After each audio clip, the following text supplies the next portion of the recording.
Have you noticed, dear Muslim, that during the month of Ramadan, you feel even more happy? Things are getting even better in your life. Why is that the case, that you experience spiritual ecstasy and happiness even more during the month of Ramadan? I will tell you why in one statement. Because our soul needs the ibadah of Allah subhanahu wa ta'ala more than our body needs foods and its desires to fulfill itself.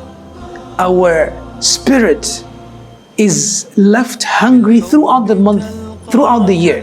And during the month of Ramadan, it is nourished and it flourishes after it receives that nourishment. Hence we find ourselves happy.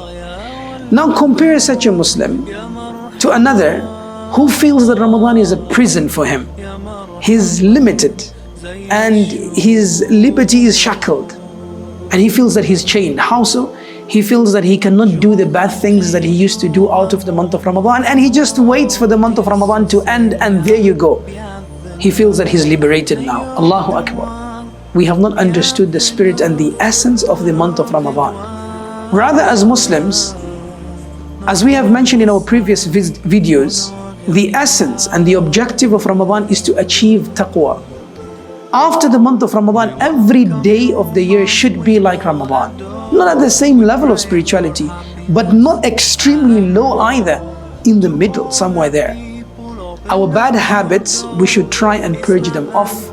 We should try and get rid of them and train ourselves to live without them in the month of Ramadan, so that I could prepare myself to be a better person when the month ends.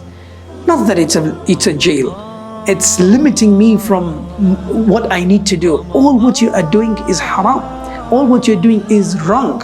And the month of Ramadan is there to train you to become a better person.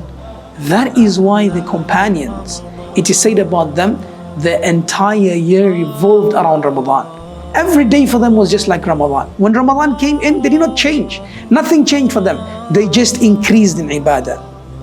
Now, I'm not asking you to be like them, to be like the Sahaba radiallahu ta'ala anhum. No, simple.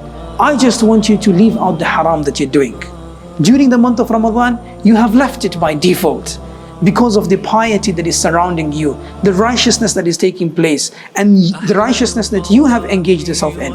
After the month of Ramadan, start toning down. And Allah subhanahu wa ta'ala knows the sacrifice that you're doing. And maybe, just maybe, this sacrifice, however small you might find it, but in your context, it might be great, depending on how much you struggle. And that might be the reason you will enter Jannah.